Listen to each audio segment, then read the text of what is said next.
So welcome everyone to our AAUW Danville-Alamo-Walnut Creek program for December. We're so glad to have you all. I'm Betty Felton, the program chair, and my friend and our chair of our branch is Joanne Keano, and she's going to welcome you all on behalf of AAUW. All right, well, good evening, everybody, and welcome to our program. Thanks, Betty. I'm looking forward to hearing about our local women in the arts. It should be fascinating, and we've got some very interesting speakers tonight. And many thanks to Betty, who's been working very hard to pull everything together for this program. So there you go. I wanted to alert everybody that we are recording. I think you hear the message when you sign on, but just in case, if you don't want your picture in a recording, you don't have to turn the video on. So let me just say a few things about the AAUW. It's the American Association of University Women. It's an international organization with over 170,000 members worldwide. So we're just a small part of that big organization. The overall mission is to advance gender equity for women and girls through research, education, and advocacy. The national organization has a whole bunch of programs that support equal pay for women, equal opportunity for women and girls in education, and advocacy for legislation that supports women's equality. They were kind of instrumental, I think, in getting Title IX going. So they've done a lot of work in that regard. Specifically, our local chapter supports women's equity by two big projects that we fund through donations and fundraising. We have a local scholarship program that gives scholarships to local college women in the area, and no strings attached. They get, this year it's going to be at $2,000 for the ones that get awards from our scholarship. And then we also support Tech Trek, which is a girls' science camp where the middle school girls get to stay for a week and focus on STEM activities and studies. So it's a pretty cool project. And Deborah Weschler is our chair for that effort. And I think that's about it. I just wanted to thank Betty again for putting together this program, and for all of you for taking the time to attend, and hope you'll enjoy spending an hour or two with us this evening. So thanks, Joanne. Thank you very much. And just a note that if you aren't a member already, that's certainly easy to do on our website. So we would love to have you join us and participate in not just these programs, but in all kinds of activities and interest groups. It's a really varied organization with really sharp women. So hope you can join us in any way. Our plan for this evening is to introduce you to and hear the stories from three local women who are doing all kinds of interesting things in the art world. Our program focus for this whole year, as you may know, is about finding women who are finding solutions. We are trying to not just delve in and learn about issues and problems and trends, but we're trying to bring up and to honor those women who are finding solutions.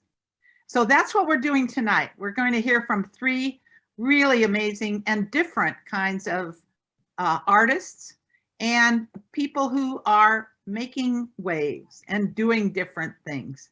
So without further ado, I'd like to start and introduce our first speaker, but I forgot to mention that if you have questions, we may or may not have time after each speaker, but if you have questions, put them in the chat.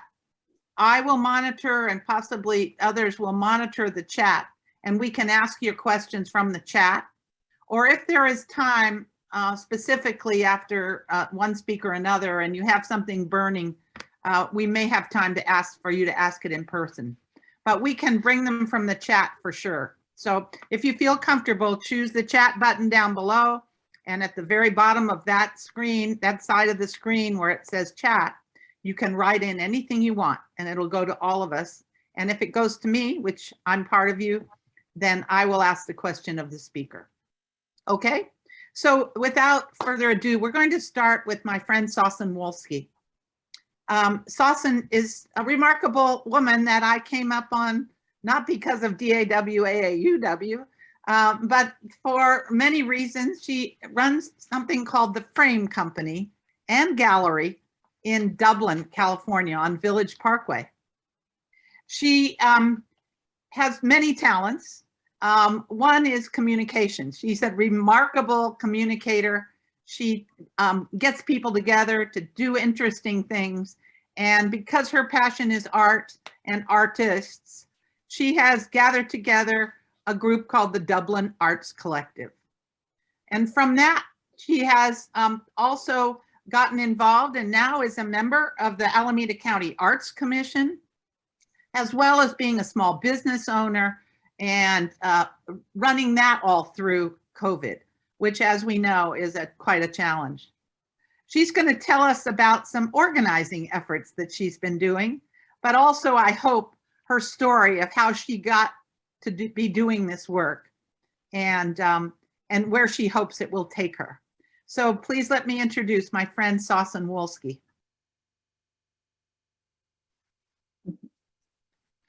You need to unmute, Sawsan.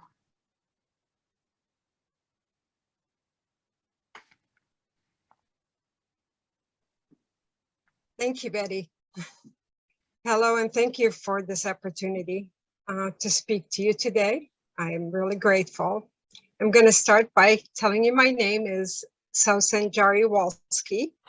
I am an educator. No, let's start. I'm an artist. I'm an artist, an educator, and a businesswoman. I'm going to give you a little background about who I am and how I call myself what I call myself. I remember as a very small child, I was watching my sister decided to draw a landscape on a piece of paper. I was totally mesmerized. I saw that thing come to life. With every stroke of a pencil, I was just taken by it. And ever since, I thought, oh, I want to create that, which I think it meant I want to be an artist.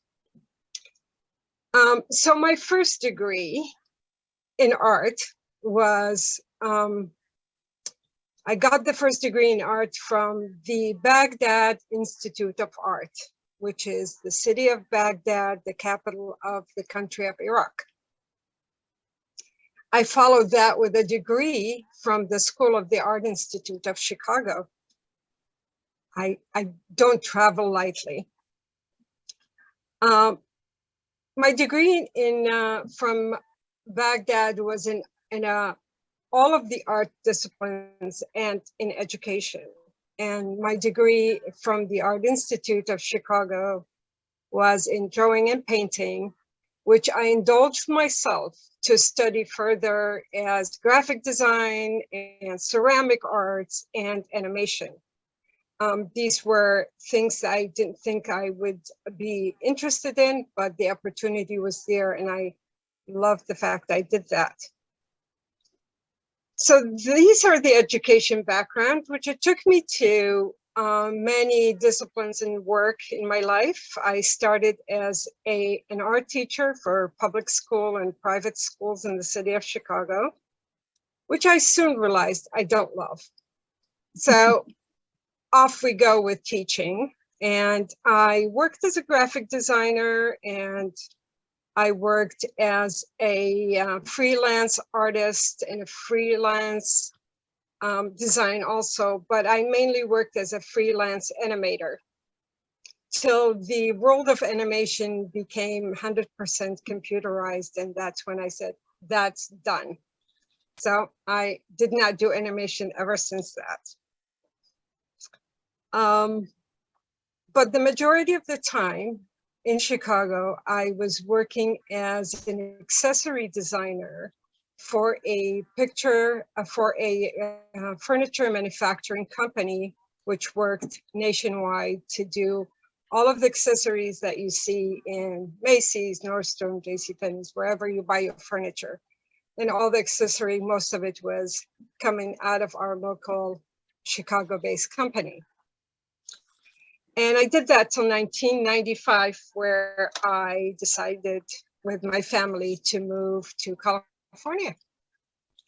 And that's, of course, being an artist, you don't think about many things. So I purchased the frame company over the phone from Chicago and moved in straight to Dublin.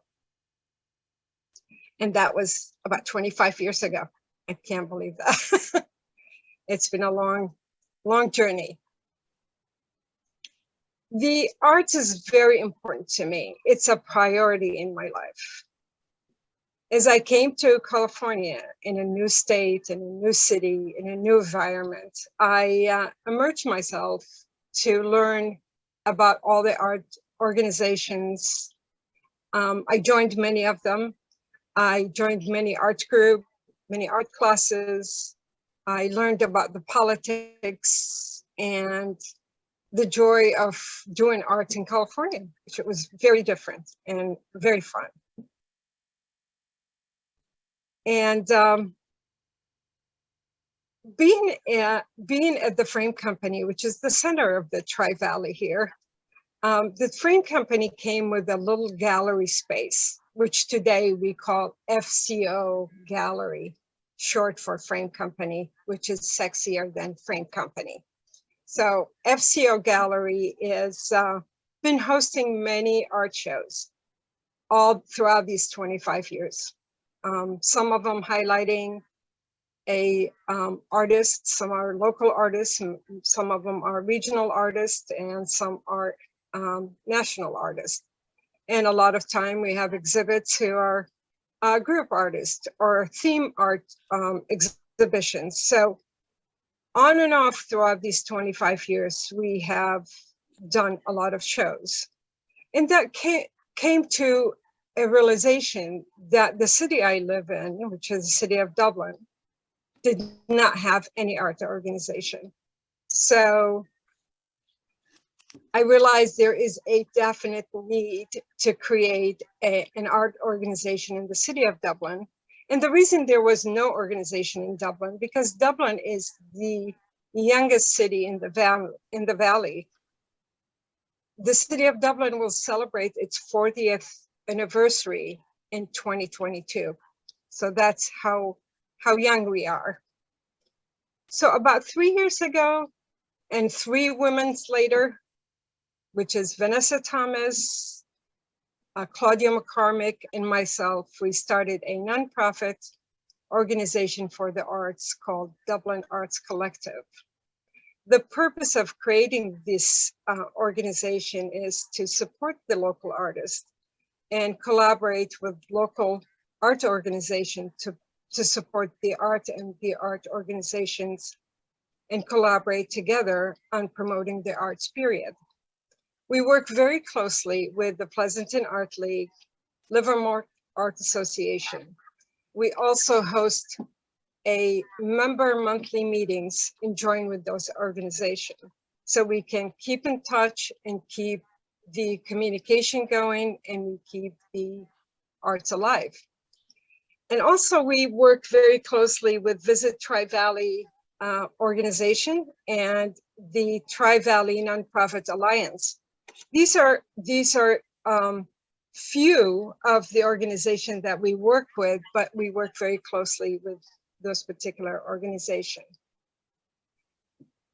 One of the biggest motivator to start the Dublin Arts Collective was, and still is, to support the city of Dublin with one of the most exciting projects they came up with, which is creating a Dublin Cultural Arts Center for the city. The city committed itself more than $12 million to create the center.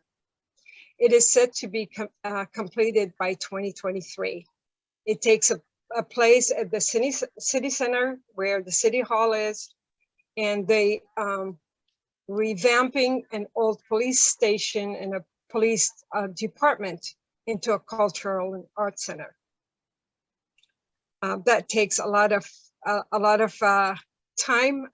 I guess they were hoping that it would be finished early this year, which given what's going on in the world, and it was delayed to hope to be finished by 2023. The art center will include a couple of major wings in it. One of the most important to us is, well, it's all important, but one most important to me is the professional art gallery space, and also a community art gallery space. We also will have a ceramic yard and a black box theater and many rooms to host art classes. This building has an outside gardens, which is really lovely, and that's where we can have host some musical events. Also, it's going to include a little kitchen for catering. With that in mind, DAC, which is Dublin Art Collective, is supporting the city by mobilizing our local artists in the community to be ready to take part of this unique opportunity. This is something that we never had, and it's taken a lot of work and communication from all parts to get the city and the art community to collaborate and talk together to finalize or work on finalizing this project. And we are very excited to see such a commitment from our city government. So we are fully supportive of all of their efforts. I would like also to give you a little background of some of the art projects that the Dublin Arts Collective have done in the recent as the last 4 months. The last thing that we have done was this just last weekend, we hosted an art boutique, which we host every year in support and collaboration with one of our credit unions here. It's Key Point Credit Union. They host the event in their building, and they provide building, wine, food, and a space for us. And they also help us advertise the event. So last week we had about 12 artists that participated. Artists came all the way from Fremont, San Jose, Dublin, Pleasanton, Livermore, a variety of places. And I think it was a great success. In last November, we hosted, I should say, before I say we hosted, we collaborated with other organizations to create what we call TVAS, Tri-Valley Open Studio Tour. The Open Studio Tour was organized from all of the organization, the art organization in our Tri-Valley, Pleasanton, Livermore, and Dublin Art Collective. We worked together on pulling about 60 artists all the way from Livermore to Danville. Quite few artists from Danville participated in that. And it was a huge success. 60 artists throughout the valley. We had a lot of the artists opened their own studios, and some who did not open their studio or didn't have studio or weren't able to. The artists were hosted in different locations. The FCO Gallery hosted 9 artists in Dublin. Pleasanton Art League had their own gallery space. Livermore Art Association. Couple of other locations, even they were not art related, opened their doors to host artists for the weekend in November. That was an amazing success. We had people come in bicycles and in cars and in droves to see the arts, and it was very, very exciting. Stepping back further, we'll go to October. which at the FCO gallery, we hosted a very unique art show, which was called Scary Art Show, given the fact it was October, but we were not thinking of it as a Halloween show. We were thinking and inviting the artists to create art to talk about what scares them, what is in the art, what is in themselves that they can put in the arts to convey the stories. That was, I think, one of our most successful shows, and it was a lot of fun because it was different and unique. We had artists all the way from Chicago, New York. It was open to everyone to submit. It was many counties that participated in the show, and we had, I think we accepted about 28 to 30 artists. I cannot remember exactly. Stepping back further to September, and we always save September as the month where we can showcase Dublin Art Collective artists.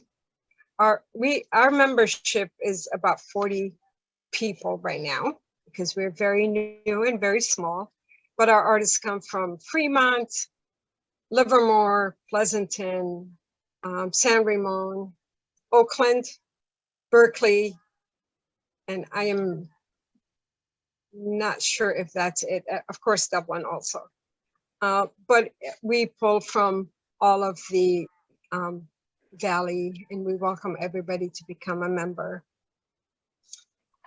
These are just a little sample of the arts that we did for the last 4 months. One of the things I forgot to talk about is about my own art, which I skipped a whole page in there. I am actually a painter, and I am an oil painter, and I also enjoy using oil pastel in my painting. I remember, and I like the Chicago Tribune calling my painting as abstract figurative.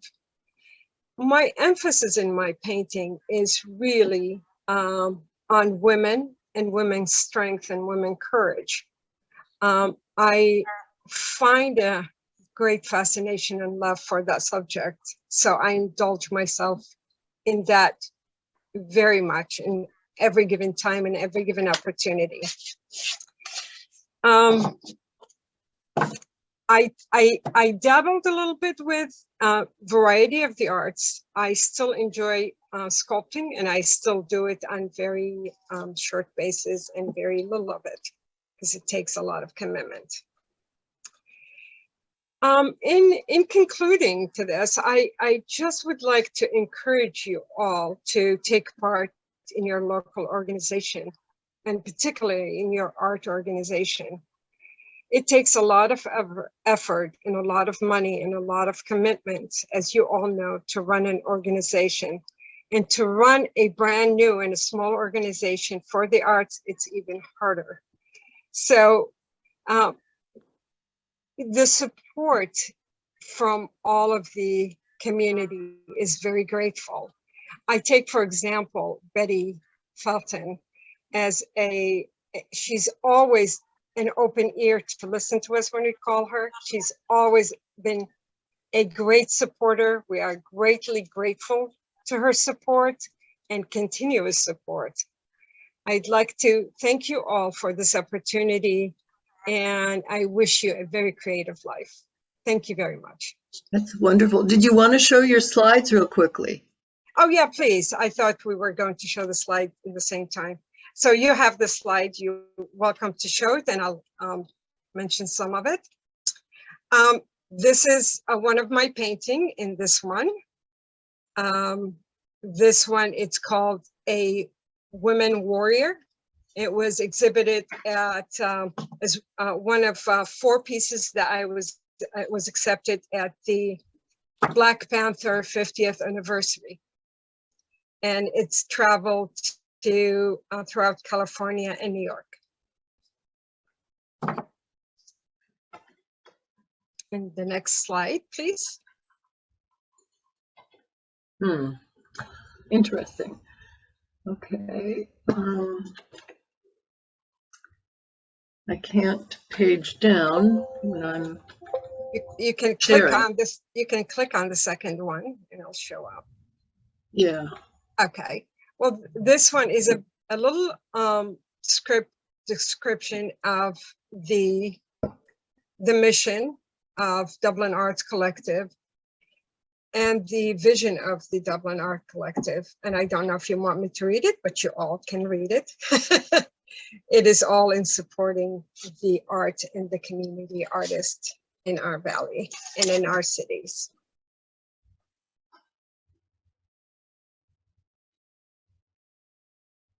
This is the rendering for the Cultural Arts Center in Dublin. As you see, it's really open and very lovely. On the left side is the Cultural Arts Center. On the right-hand side is where City Hall is. And the corridor there, it opens to the gardens. The space is very open and very inviting, and they're really doing a great job in remodeling the inside and out. So we're hoping that this will be a place where people gather. This is the inside layout of the center, where you can see this one is really early on. Of course, it changed. The pink, you can see that's the Black Box Theater. The peach hallway, as you see, that's the community gallery hallway. And the yellow is where the professional art gallery is. And the dance studio is that plain pink place, blue place. And the classes are, and the dance, of course, is the other blue. And the rest of it are classrooms. And I think the garage is where it was going to be turned into the ceramic yard. And it'll be open to the yard so people can do inside and outside work. I think that concludes my useful links. This is the link to Dublin Arts Collective. Please visit our website, read about what we've done, become a member if you like, become a supporter if you wish. We would greatly appreciate it. Dublin Heritage and Cultural Art Commission, which I was a very active member in, I couldn't keep both of the commissions, and I chose to continue working with the Alameda Art Commission because it is a bigger vision for the whole county, and it works very directly with the California government to advocate and promotes the arts in all of California, and particularly in the county of Alameda.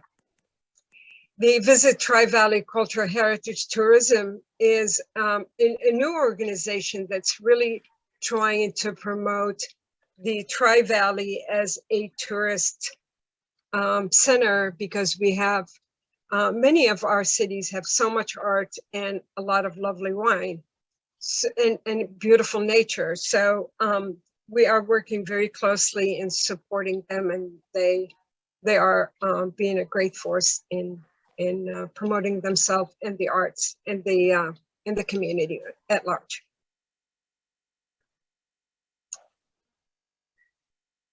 I think that concluded. Thank you very much. Thank you, Sawsan. It was wonderful. And I think there's a few questions in the chat, but I think in order to stay on time, I think we'll go ahead and address the questions in the general questions at the end. Thank you. Mm-hmm. So let me introduce and I won't say old friend, but my longtime friend, Sharon Cahoon, who was one of the first people that I met when I came to Danville in 1979. And Sharon was doing other things. She was a businesswoman. She did parenting. She did all kinds of things that we all do. And then she started working in as an artist, and she's going to share with us how that sort of added to her life story and gave her a very different vision for her future. So Sharon, welcome, and thank you in advance for telling your story. Thank you, Betty. Thanks for that nice introduction. And it really is an honor to speak with all of you. I'm so excited to share my journey with you because I hope it can inspire you and give you encouragement to perhaps try something that you might not have thought about in the past. So towards the end of the 90s, early 2000s, that time frame became a new beginning for me. I had owned a business providing interior plants to commercial office buildings with ongoing weekly service. But then we also developed a Christmas decorating side to that business because we were doing so many lobbies of the buildings. We were asked to provide the decorations. So I did that for 20 years. And in the late 90s, early 2000 timeframe, I divorced, I sold the company, and I bought a new home of my own. And after a few years on my own, I remarried in 2001. After kind of getting settled in to that new life, I attended a silent retreat over on the peninsula. And during one of the breaks in that time frame, they provided different things that you could do during break time where you could talk. And I picked up a paintbrush for the very first time in my life. I had never done anything with art in the past. And it was like magic for me. It was just a complete change in what I felt in applying paint to paper. So one of the girls that was there at the retreat saw my excitement and told me that the spring semester had just started at DVC. And that Monday, I got down there and registered, and that began a long, long journey of several years from taking art from the absolute beginning, of learning how to draw, learning what perspective was, learning color theory, how to mix color. I had no clue. So I started out with watercolor and then did some oil painting. And later, much like probably 5 years ago or so, I started taking classes through the Danville Parks and Rec out at Oak Hill Park, trying pastels, which I thoroughly loved, but now I've returned to oils. But early in my experience at DVC, I met several girls that were already painters, and they were painting in plein air groups. And that is where you go out on site and set up your easel and paint what you see. And that I thoroughly enjoyed. I think if we had the first picture of Point Lobos, it shows kind of the setup of what it's like just to be out and painting something. It was just a gorgeous day to be in the Carmel area, and that's the typical type of thing that you would be able to go and do and enjoy being out on location. The next group of pictures is I went up to Murphy's, and this is a picture of Kathleen Dunphy, which if you don't know her, I would Google her. She is a world-renowned artist. Kathleen Dunphy is her name. And this is the typical beginning of a workshop. She chose a street outside of Murphy's, just so that we could all gather around and she could share her palette.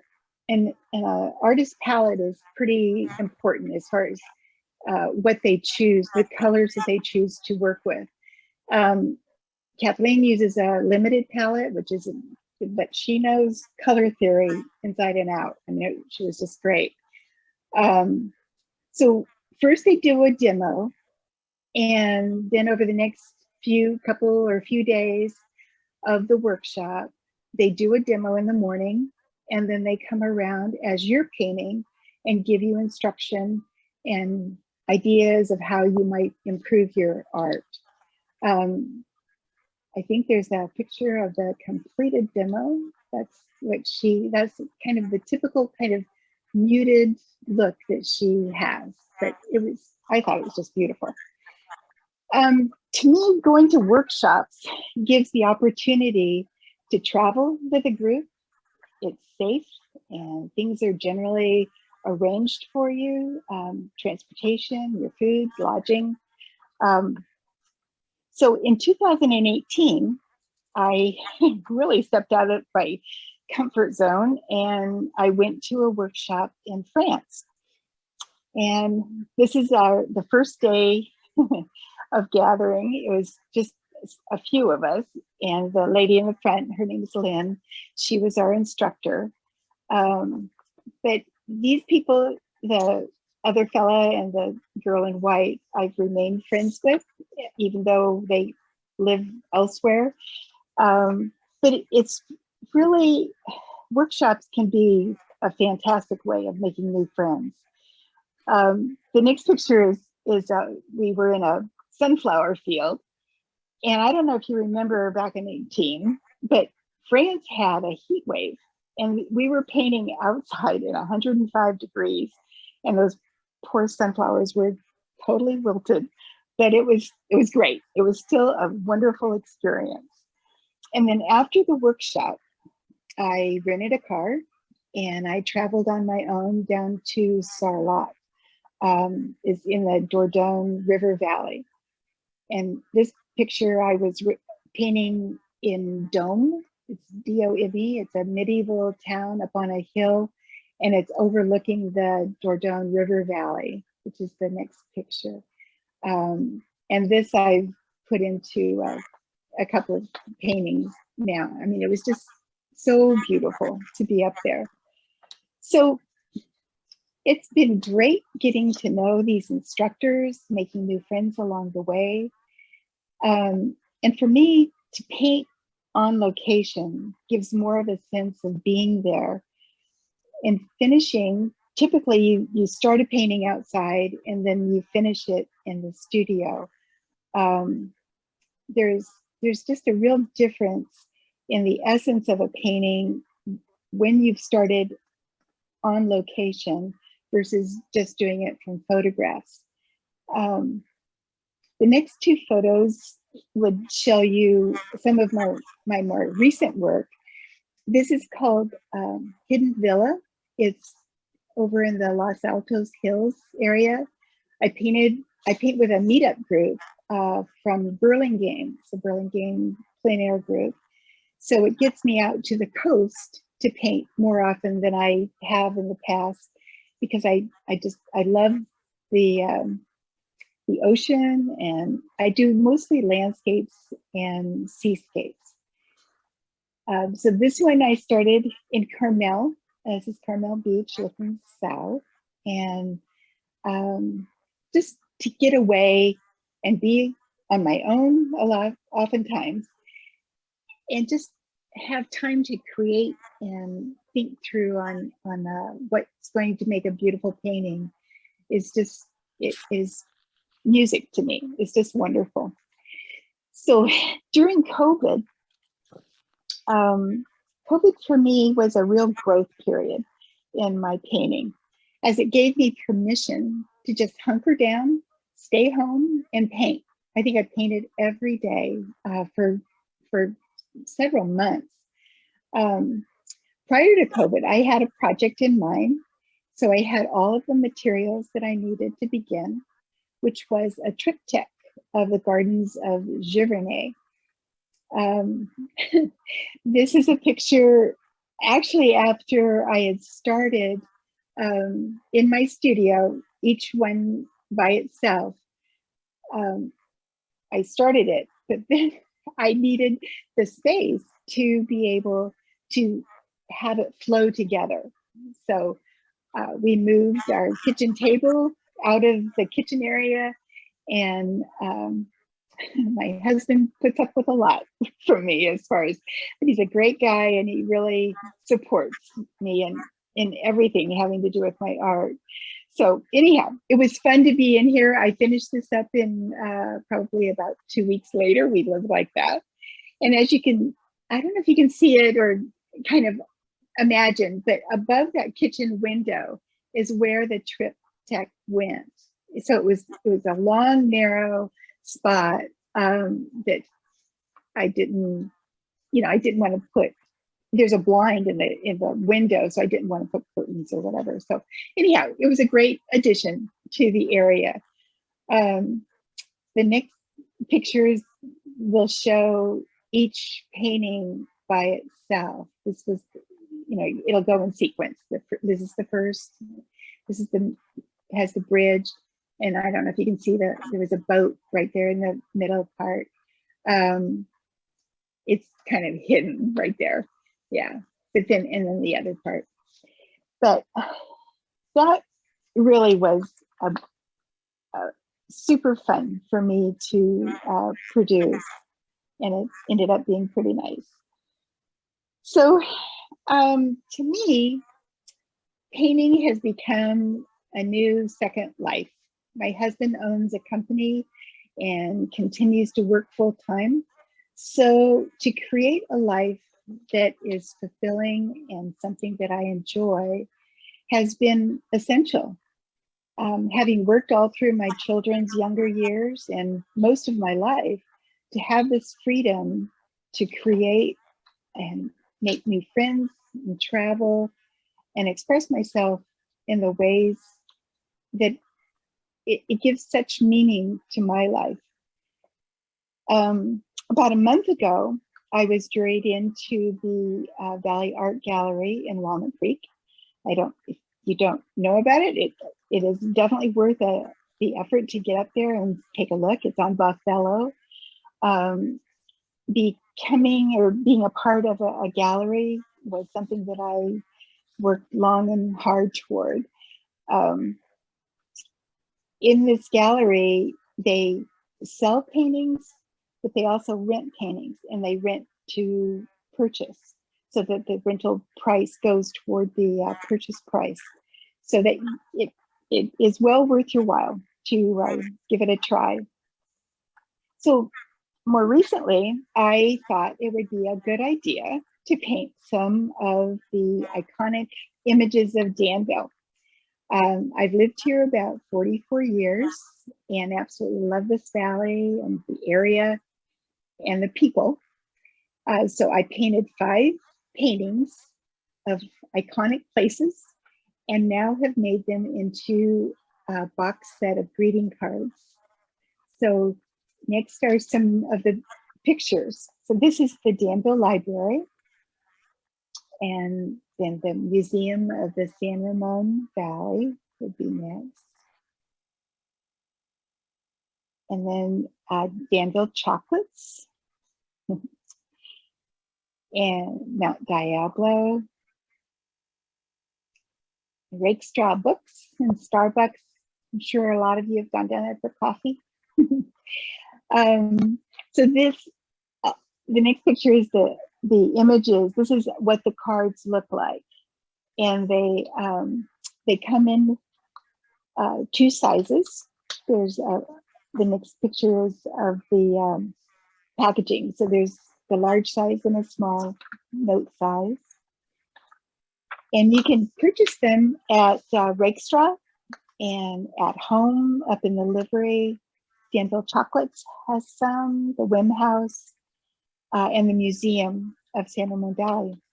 So I think they would be a great stocking stuffer, or especially for gifts to people that might have moved away and want some remembrance of Danville and all these great places. So in closing, I'd like to say that I think as we age and we are confronted with so many of life's challenges, it becomes more essential to find ways to fulfill what dreams and desires that might have been hidden through the years. And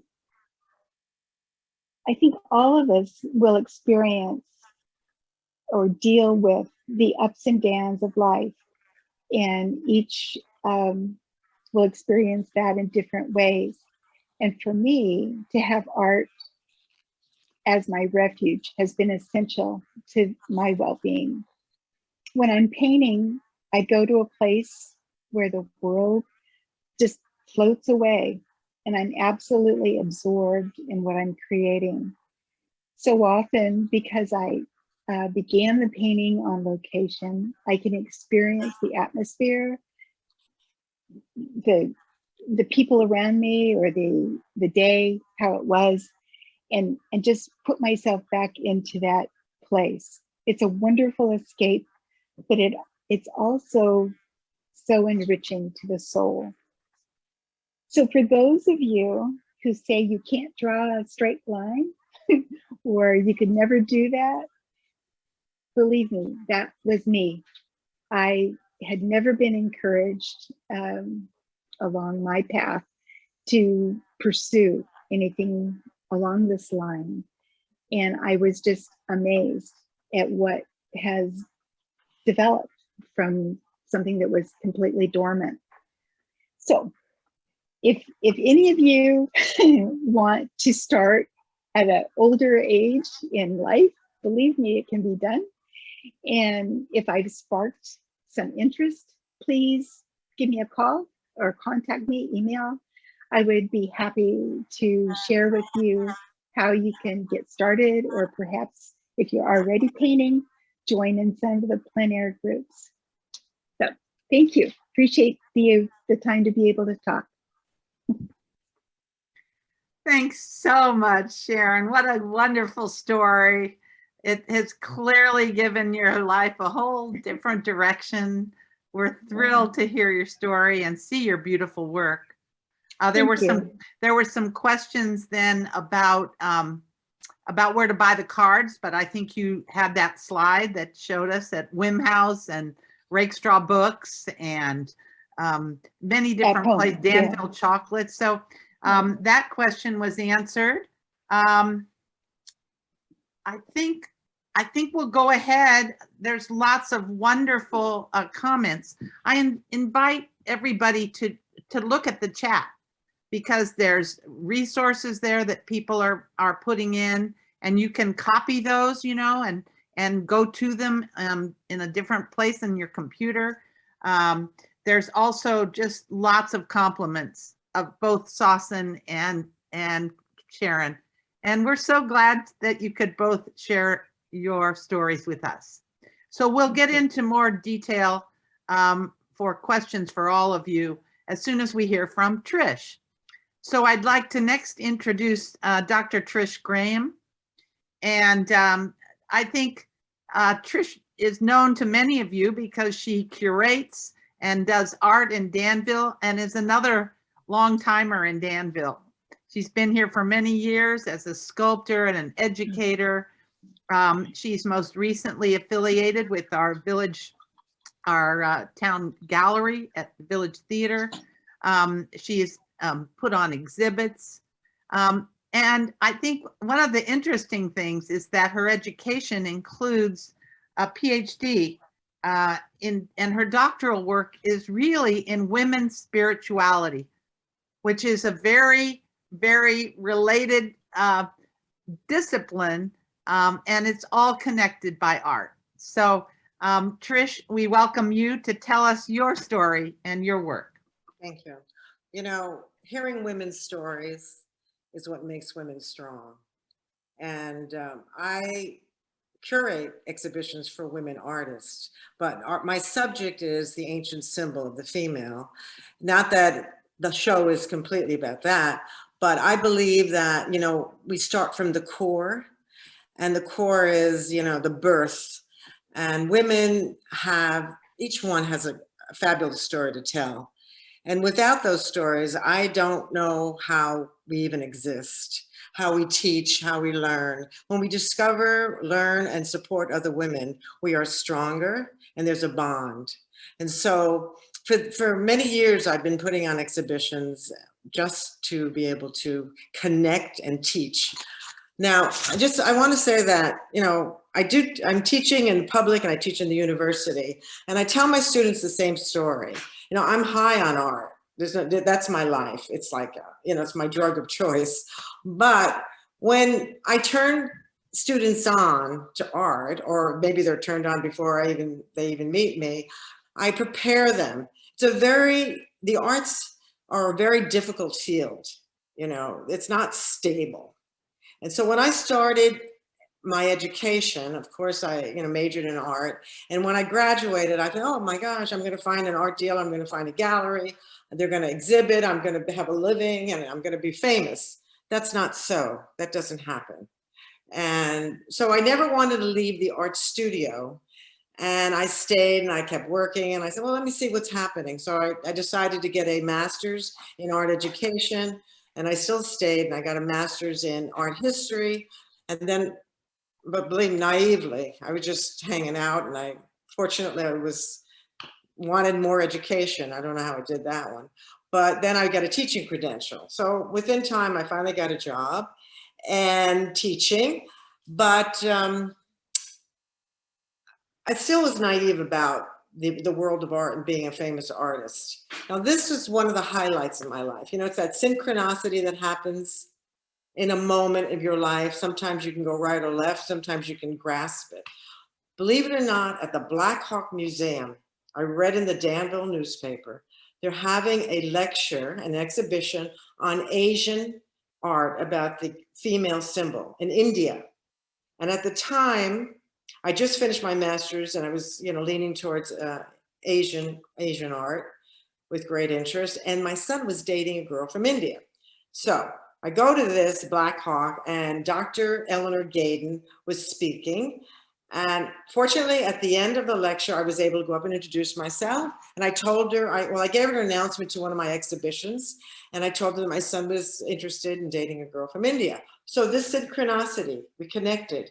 She said to me, I gave her an invitation, and she said to me, I just started this program at the California Institute of Integral Studies, the doctorate program. And she said, you might be interested in coming on a Friday night to hear some of our lectures. I'm going to go quick because it's a longer story, but so I started going, and I was fascinated.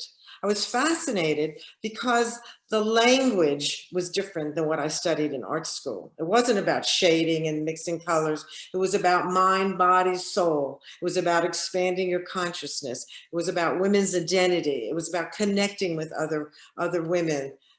It was brilliant. Jungian dreams, memories, everything that we need to know about who we are. And so it was a different language for me. So I started reading everything I could possibly get my hands on. In a short time, I applied for the doctorate program. So fortunately, I got in, and learning that the creative process is released and becomes tangible, through the power of art, your creative process. So I think it was my first class, how when women support each other, things can happen big time. So one of my professors, Dr. Lucia Birnbaum, who did all of her research and wrote all her books about, the women of Africa, she said to me, Trisha, go to Malta. This was like in September. I just started the program. She said, so Malta, I think you're so interested in the ancient symbols and having your work look like it's been excavated from the earth.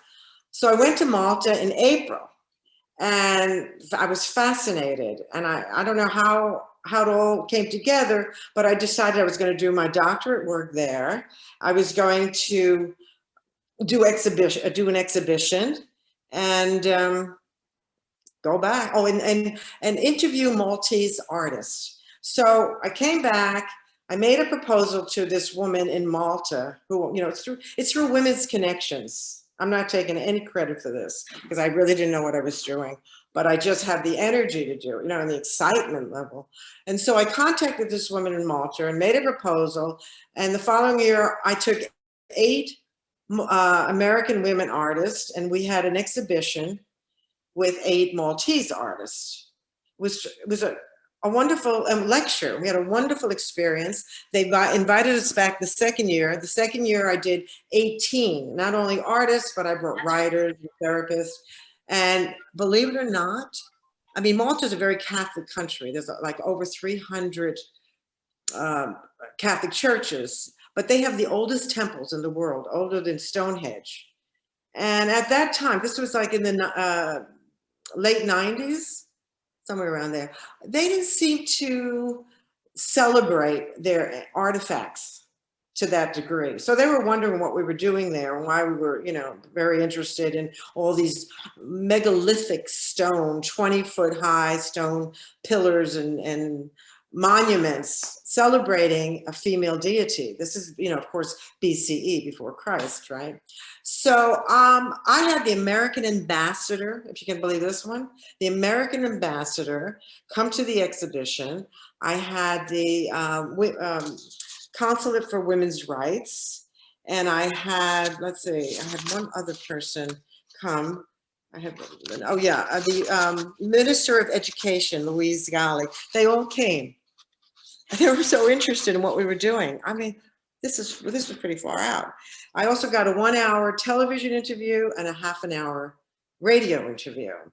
So they came to America. I put on a few shows for the Maltese artists. This became a very important part of my life, knowing that the roots of our being, women's being, is the connection between each other, and it comes from the symbols and the, you know, the celebration of the female, be it whomever you celebrate. So I was exhibiting and communicating back and forth with Malta. I finished my doctorate, and I started curating for the California Institute. I also, the other 2 things that are highlights in my life, I have to say, is I started going to Cohune, Vietnam, where there are 7 orphanages and 850 children. And I started an Art Pal project there, Art Pal, where I had American students, they were creating, you know, like, it's like a Art Pal or a postcard thing, but we collected, you know, items for these children, and I would go there every summer for a month, I guess, and I would bring food and vitamins, and we started a nonprofit, but it was a highlight of my life, because what I was teaching them to make choices. I was teaching the girls to make choices. I had an interpreter too, about going to school and learning to do something beyond get pregnant at 14, 15 years old and wind up in the fields. This is a very primitive area. So I did that for quite a few years, and I'm going to go back now that COVID, hopefully I can go back. I miss them terribly. But the gift they gave me was far greater than the gift I gave them. They were so appreciative. And you know, I have the Vietnam vet, or the Vietnam vets are helping support. And so now they're going to college, many of them, not just for what I've done for them, but for many people. So the other thing I do is I do a lot of shows at the Village Theater Gallery. I was very involved in promoting that. I was very involved in the open studio, and a few things I've done for them. I'm trying to remember. I did a contemporary Italian exhibition in October, and now I have a Impressions of Light, which is 7 schools in our district. Curated that exhibition, and this Wednesday I've got the superintendent coming for a private tour and some of the mayors. And let's see, I was the art commissioner for 9 years. I was really trying to promote art in my town, because most of my work is done in San Francisco and Berkeley. Then I started tours, educational tours for arty kind of people. So last week I just came back from Italy, and I've been doing that for about 7 years. But what I'm saying really is that when you're creative, or you allow your creativity to surface, there's so many opportunities. You know, it's not just, I mean, I work and I create art all the time, but I seem to need to help, help others, do something outside of myself, so that I use art as that tool. And I think it's the creative process is the gift, I think, for the mind, body, and soul. When you allow, everybody's creative. It's just how you allow that to surface and accept it, and how you use it to make the world a better place. And I continue teaching youth because I think they need me. I really believe that I can give them a voice, and I can, even the women that I teach in the women's spirituality, give them a voice through the power of art, because women's art is autobiographical. Your stories and your life is where what surfaces from you in your 2- and 3-dimensional art. And I want to show you another inspiration that happened to me when I met Maria Gamboutis. I don't know if you ever heard of her. She's she passed away, but she was a famous archaeologist from Lithuania. And she, in the 1950s, she discovered many of the artifacts in Europe. And, the 1970s, when we were having the women's movement, well, she became the centerpiece of that movement. But her research, her work has changed the history of art. I mean, the discovery of the female fertility. I mean, there was a time when they were highly celebrated. Now, the other woman that I have to say inspired my life, because there'll always be somebody if you're open. You have to listen. You have to listen to people's stories. You have to put yourself out there, and all of a sudden, something magical will happen, and you will do something. It just happens. Now, in 1960, Anne Sexton, an American poet, was quite radical. And when I read her work, I was so taken by it that I put a chapter in my thesis on her. And I want to introduce you Sexton. She was a confessional artist. Her storytelling, her words were very bold. She stretched the word, went right off the canvas. That's how powerful she was. But I want to show you this painting. Can you see it over here? I don't know. Is it, Betty, is it showing? It's right here. It's called Am I the Only Actor? And I think every woman can relate to this. So let me see if I don't want to read it to you. I just want to, okay. I'm going to take a few lines from it. It's called The Play. Am I the only actor? Is it difficult for one woman to act out a whole play? The play is also my life, my solo act, my running after the hands but never catching up. The audience rushes out. It was a bad performance. That's because I'm the only actor, and there are a few humans whose lives will make an interesting play. Don't you agree? No, none of us agree, right? I mean, everybody has a story, and I believe every woman can do a one-act play. So that painting, well, not just that painting, but a whole series called Ballare, which means to dance in Italian, became a series of mine. And her one poem, which is called The Fierceness of Female, which when she's raising her pelvis in search of her God, just took me to another level. So I did probably, 20 sculptures and I don't know, maybe 25 paintings. But I use that when I'm teaching because, women depend on their memories, as an autobiographical way to create art. And these become like archetypes. They're the true essence, and they're the roots of our imagination. So I think anything we read, any movie, any place we travel, it goes deep within us. And once we explore this, for many women, we'll be more in touch with our own being. The creative process is transforming. The transformation of life into art and art into life, it neither ends, it just keeps beginning. And that was the title of my doctorate, Life into Art, Art into Life, and a contemporary artist effect from the female symbol. So all this requires time. It requires unguarded honesty, courage, compassion, and I believe the creative process will emerge. So I just want to show you a little bit around my studio. Everything, you know, I have three series, I guess, in here, which is Woman in Stone. This one I'm working on here is called Where Did All the Girls Go? And I'm in the process of this right now. It's about famous artists that have painted the female as an object, you know, and I'm doing research. Hopefully a book will come out of this.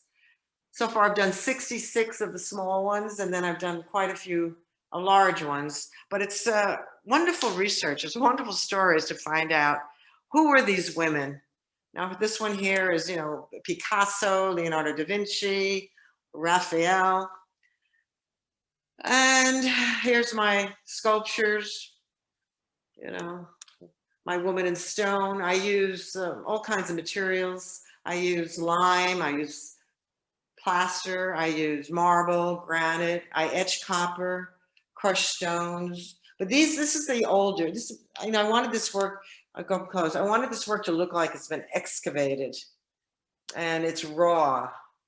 And the Cyclotic Goddess from Greece is very popular in my studio. So I have stained glass. I just keep going.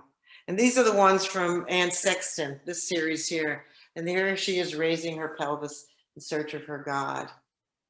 So that's kind of the stuff I do. This piece here, I have to show you, I was really excited. This woman I did a long time ago, but she was accepted this last year at the Pitti Palace in Florence. So I was happy that she traveled. And okay, I think I also work outside. I have a sculpture area outside that I work in. That's my story. Okay. I don't. Thanks, Trish. Awesome. Do we have time for the video, or are we going to go on? What's your thoughts here?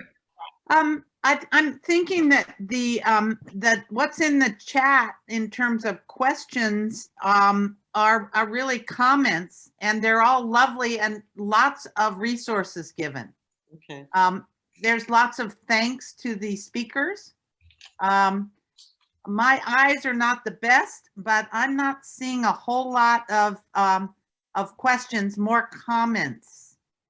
For instance, Asha, the female archetype is the goddess in many forms. In Indian mythology, would love to chat with you more about this, says Asha. I love it. Let's see what else here. Sharon's lots of good comments about each one of your journeys, ladies. And how about, are there any questions outside the chat? You're welcome to raise your hand and I'll look and see, or maybe Joanne could look as well. Is it Linda? Please unmute and ask your question, Linda. Yes, Sawsan, what software did you use? Adobe to do your animation, Flash? What software were you using when you were working on your animation?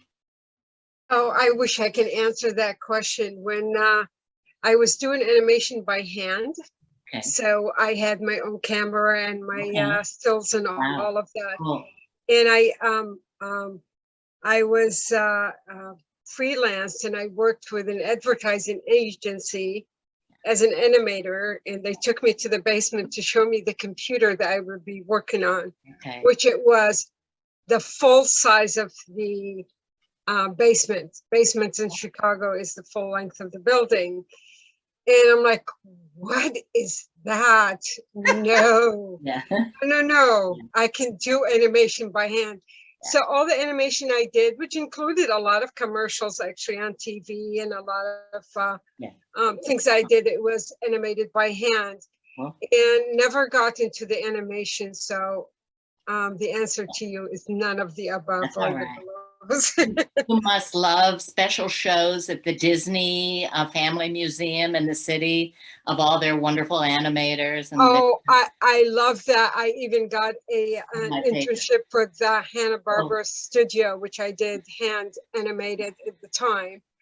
I am very fan of animation, obviously. I love it so much that when my children were growing up, they were not allowed to see TV. We did not have a TV station, but we constantly show them animated movies. We have every selection of animated movies from the world.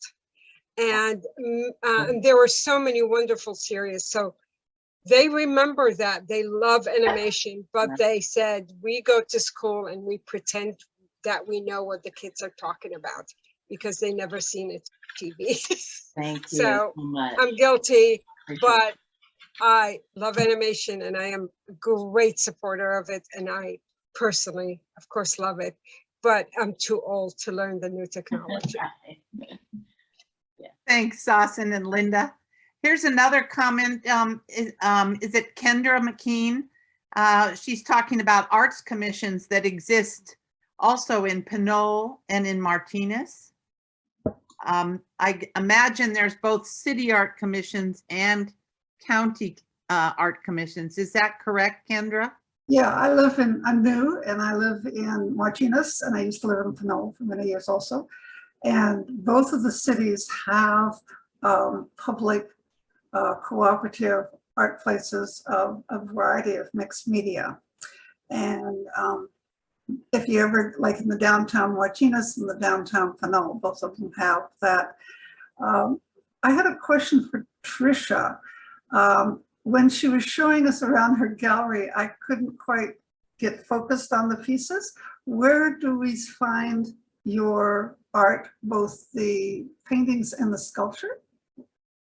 Well, my next show is going to be at the Joyce Gordon Gallery in Oakland, and my next show. And most, my art, I just made a connection in Italy with a gallery, so I'm going to be sending them. You want to go there, San Gimignano, but you're welcome to come to my studio anytime. I'm up on Mont Air in Danville. And, mainly it's selective. I don't just hang work. I try to have an exhibition and a lecture because I want people to understand, I really want them to understand what my work's about. It's not decorative. It's really educational.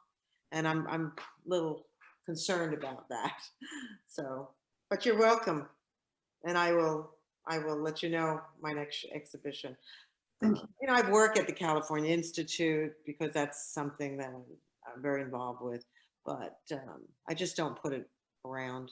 And it's very esoteric. Not everybody's interested in the ancient symbols of the female. I try to get a little more, I don't know what you would call it, decorative, but it's very difficult for me. I just did something in Danville recently. A friend of mine opened a gallery right across, on the Prospect. And she asked me if I would sit in the gallery because she couldn't be there. And I know everybody that came in, I just kept telling them, talking. I probably talked too much. But I wanted them to know what it was about. So I could show a couple of your images if you want. Okay, that'd be nice. Yeah, I didn't know how it was showing when I walked around. Okay.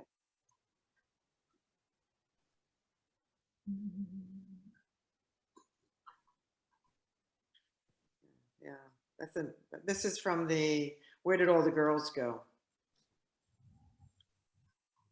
It's about, as I recall you saying, Trish, it's about trafficking. Is that correct? Well, it's about really celebrating the female and giving them a voice. Trafficking, well, the women that pose for all these famous artists, their names aren't told. They were just, an object. Yeah. So I'm bringing them to, it's, I don't think we'd have all this art if we didn't have women modeling. Yeah. Yeah. So it's, you know, I'm going back in time. I'm starting from ancient all the way up to Andy Warhol. Yeah, that's my new series. It's kind of fun in doing that. And this was the Italian show, Bellissimo. And I worked with the Italian Museo. This was in October. And that was quite a great show. This is the Woman in Stone. Yeah, and there's, where did all the girls go? Behind me. See, I use, you know, I use a lot of texture, so it looks like it's ancient. And I etch copper with like sauerkraut juice, and I get all this patina. Okay. Fun. There's some. Yeah. Yeah, I use granite, metals. Great. I'm looking in the gallery, in this gallery of folks. Is there any other questions from the gang? There was a question about whether Castro Valley was included in the Dublin Arts Collective, I think. Was that? Yeah, or that there are some amazing artists in Castro Valley, correct? Sure. Is that question for me? Because I can Yes. answer that. Yes, Yes. please, Sawsan. Sorry, that's for you, Sawsan. Okay. There are amazing artists in Castro Valley, just really incredible artists. I know a lot of them. However, they have not really participated or partaken in any of the events that we've done or any of the shows that we've done. We work with the artists that we know or the artists that we introduce to. It's really hard to find all these artists, you know, and we are all working and have many positions in life. So when we come across someone, it's like, hey, you know, hey, this is what we're doing. Here's the information. Join, become part of it.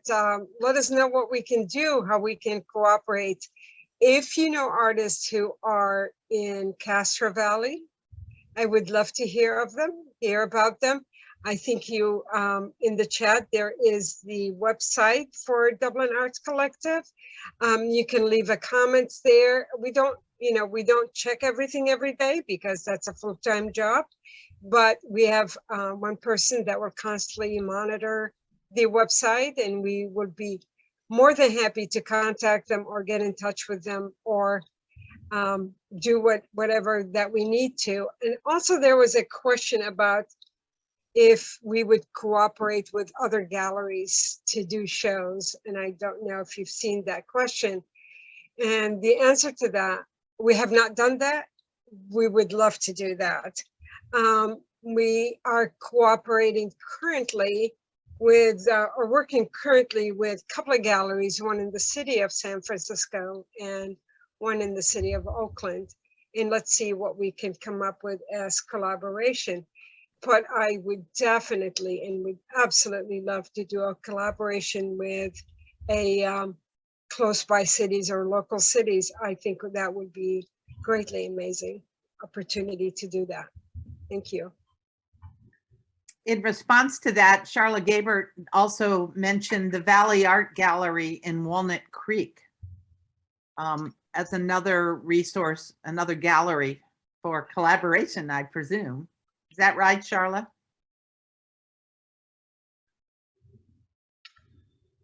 Well, Sharon was just juried into that one, so. Awesome. Be good. Yeah. Great, thank you. Any other questions? Otherwise, we'll move on to our own local. I don't want to leave any question unanswered.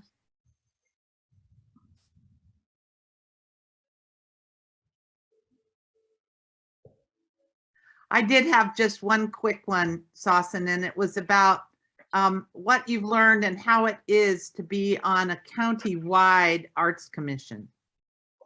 Oh my God, it's an eye-opening. Yeah. It is incredible. being on a city art commission is so tiny and small, and I would almost want to say insignificant, because it's so focused on its own city.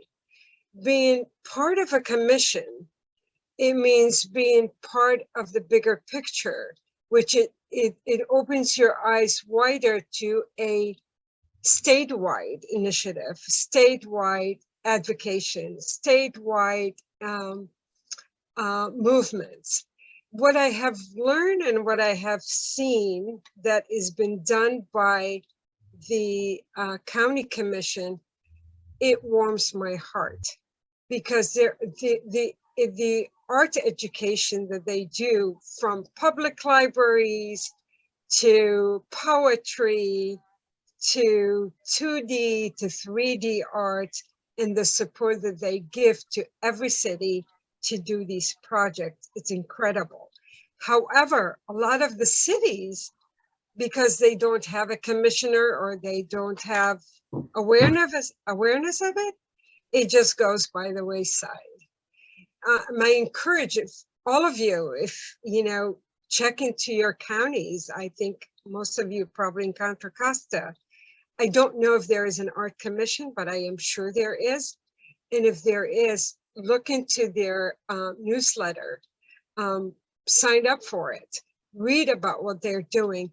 They have every month, there is an activity, and within the art commission, there are so many divisions that we have to sign up as an advocate for one art or the other.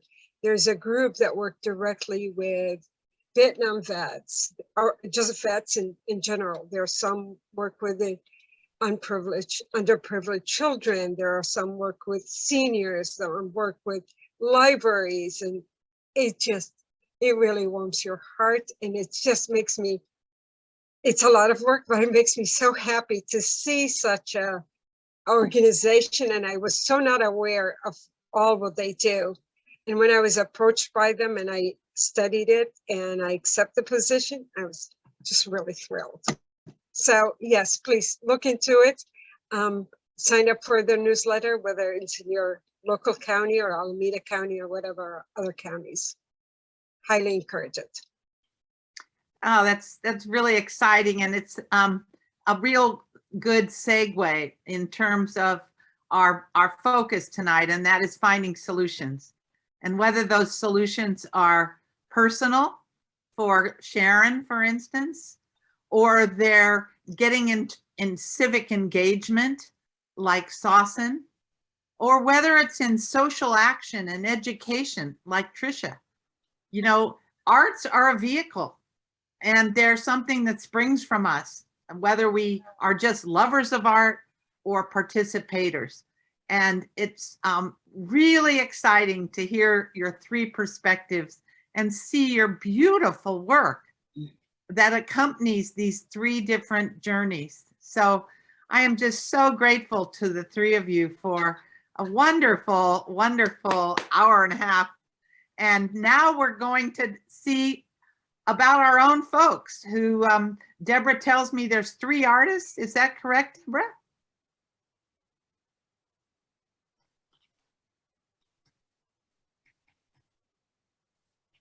There are 3 or 4.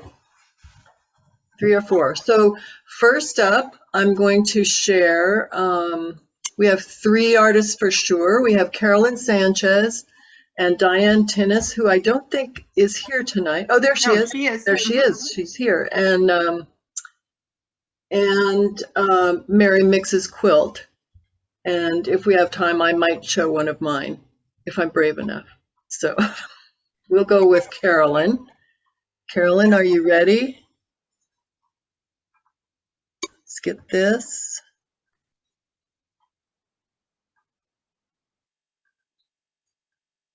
I'm going to move my screen around here.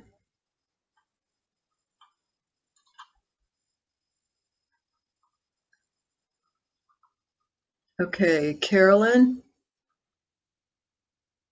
Are you unmuted, Yes, Miss Carolyn? There she is. I did.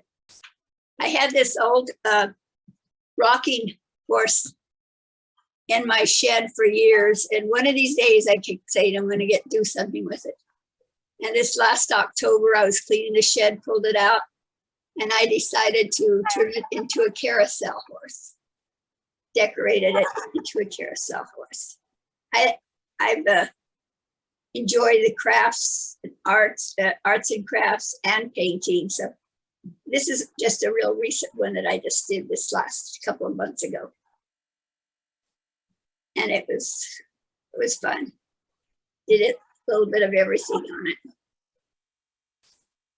Now this one was a very difficult painting. Sometimes I enjoy paintings, and of course I'll never get the original, so I have to paint my own.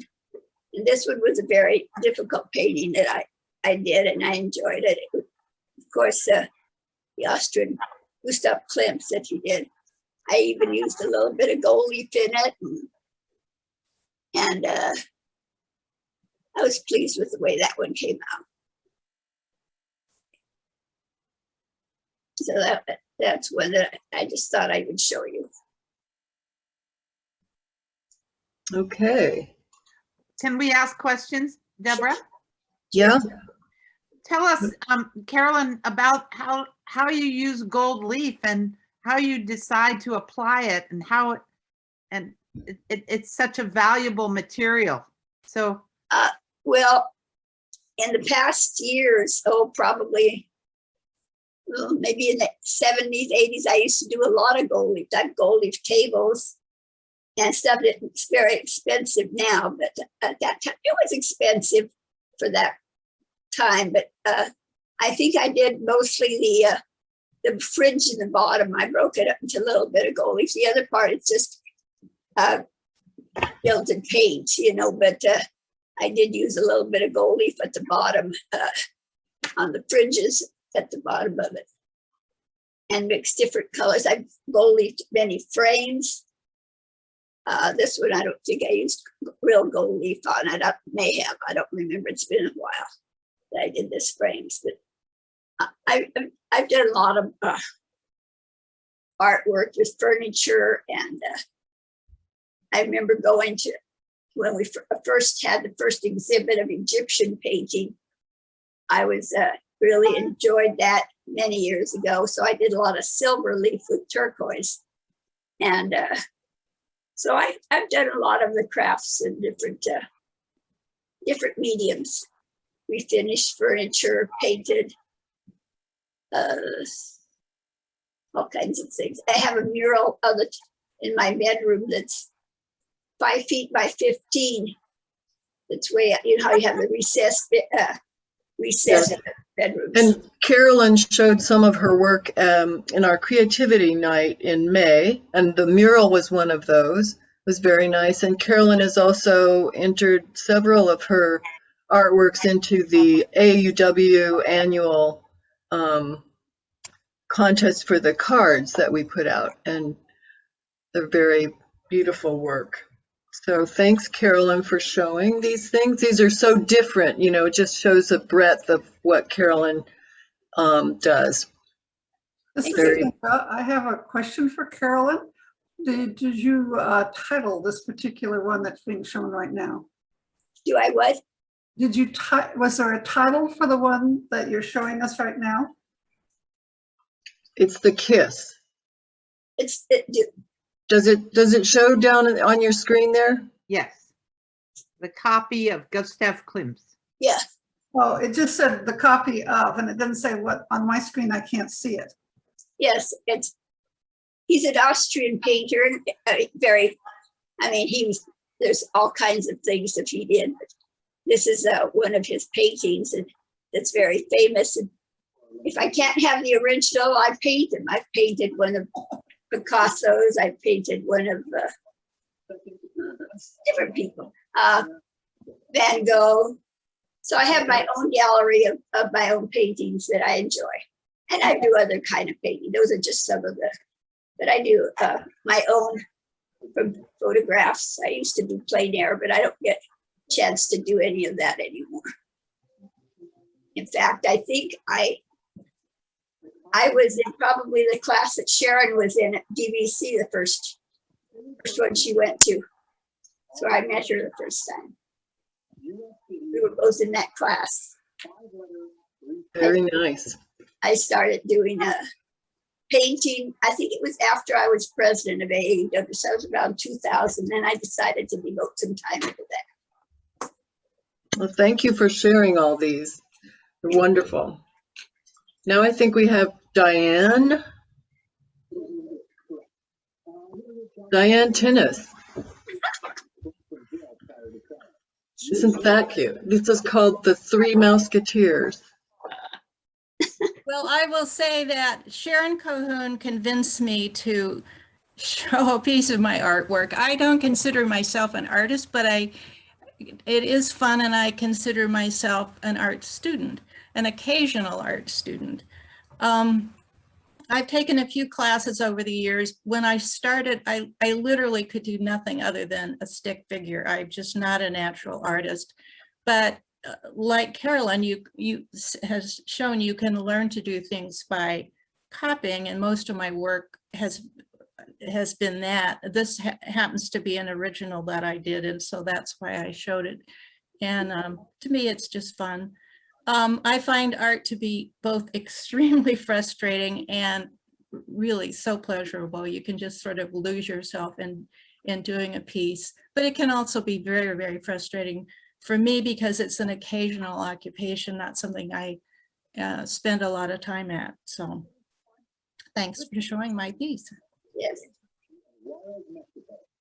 Do you have any questions for Diane? Diane, this is acrylic? Yeah, it's acrylic, right? Okay. It's very cute. I love it so much. I love the colors. Thank you. I like bright colored things. It's very, very nice. Thank you. Okay. I also showed this one at our creativity night. This is mine. It's called Even the Stones Can Speak. And what I tend to do is hide things in my paintings. So this is oil. It's obviously a landscape, southwest. It's from my own mind. It's not a photo. But there's a woman here with her hair in the cliffs and her knees. She's sitting down. She's holding out her hands in the form of a hamsa, which is a symbol in the Middle East, in both Islam and Judaism, of warding off the evil eye. There are stones, polished stones in the painting that I glued to the canvas, so because I also polish stones, so I put those on there. And this is the letter. This is all about Even the Stones Can Speak. It's sort of a spiritual statement about nature speaking and praising nature. And the letter Pei in Hebrew means mouth, and here's the letter Pei. Can you see that letter? And the letter Pei is here and here in the painting. So that was fun. It was just fun to do. And that's kind of what I do, is I hide things all the time in my paintings. And it's a wonderful, entertaining thing to do. Very impressive. Thank you. Really. So Deborah, may I ask a question? Sure. It's Isabel.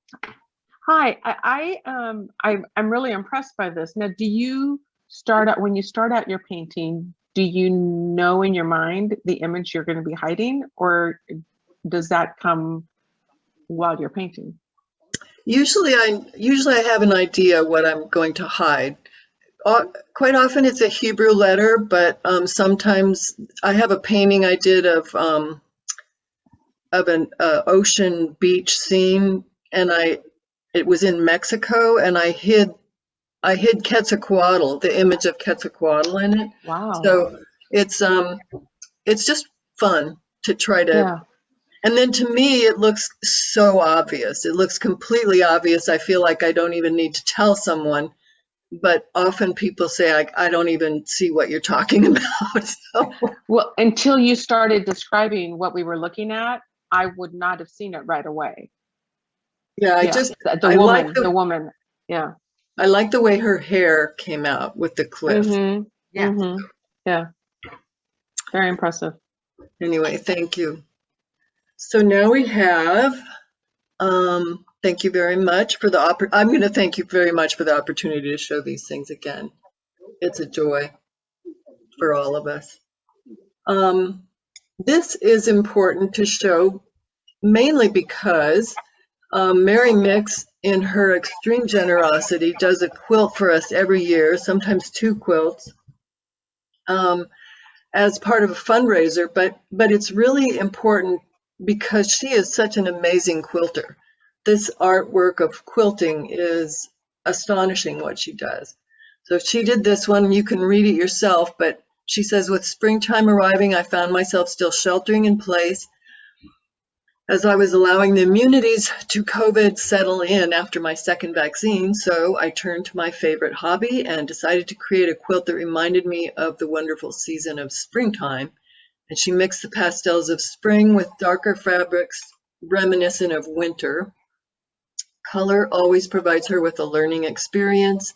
By making one simple alteration with color placement, you can change the whole feeling of the quilt. So she chose a simple pattern and placed fabrics in a way to draw the eye to the whole quilt and enjoy sparkles of color. And then she added some applique as well. So she donated this quilt. Here's a link if you want to put in for the raffle tickets to the quilt, because this all supports our Creative Endeavors Scholarship. And I thought this was a nice slide to end on, because our Creative Endeavors Scholarship is part of our whole scholarship program, but it was created specifically to encourage the girls in a creative aspect of whatever they're studying in school. So all of the proceeds go to that particular scholarship.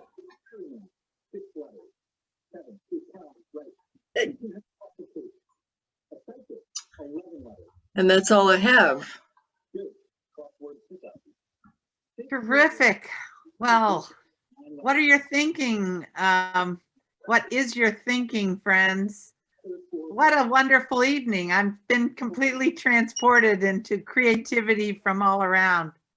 It's been a really, really nice time to be together and to hear from these 3 artists and 5 artists, 6 artists, and to see Mary's quilt at the end, which she continues to amaze me too. Every year, it's another beautiful, beautiful piece of art. So we are very fortunate to have all of you with us tonight. I don't have anything more about tonight unless anybody else would like to make a statement or say anything in particular. I do want to spend time chatting with you about January 13th. I hope you will join us for another one of our series on women finding solutions. We will be having a Women Finding Solutions in the areas of diversity, equity, and inclusion. So we will do a reprise as part of that presentation from Dr. Lori Watson, who was with us last year. As you may remember, her company is called Racework, and she worked with us last year to learn to talk about race. This time she's coming back with a woman named Tanya Earls, who is a new member of our AAUW, a Danville resident, and has a very interesting story of her experience and her daughter's experience at a local high school. And in addition, we have Veronica Benjamin, who's a new friend that I met last year in the midst of Black Lives Matter. She's a graduate of Athenian School in Danville, grew up here, and she has gone on to a very interesting educational journey, but during Black Lives Matter and a lot of the protests, she realized she needed to do something in her own community. So in the wake of the murder of Terrell Wilson, who was a mentally ill person in Danville, and Veronica was bicycling by near this time. And as a result of that, she formed an organization called Conscious Contra Costa. So she is engaged with a lot of the social justice work around race and has a wonderful perspective. She's been involved in everything from organ donation in honor of Terrell Wilson, where she has established a whole effort, and then being very engaged with the Miles Hall Foundation, and on a county level with the development of this countywide community crisis response, which is a major model for counties throughout the country.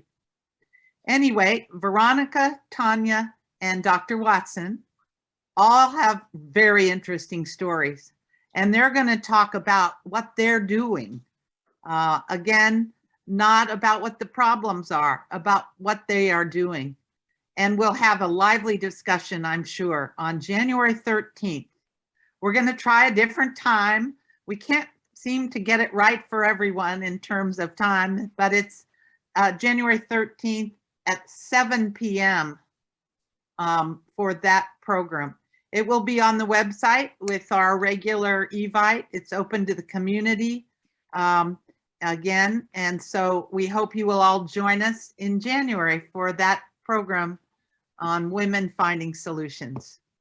So with that, thank you so much for a wonderful evening. I am transported to your creativity and to your engagement and letting art help us find solutions. Good night, everybody, and thank you again. Goodbye.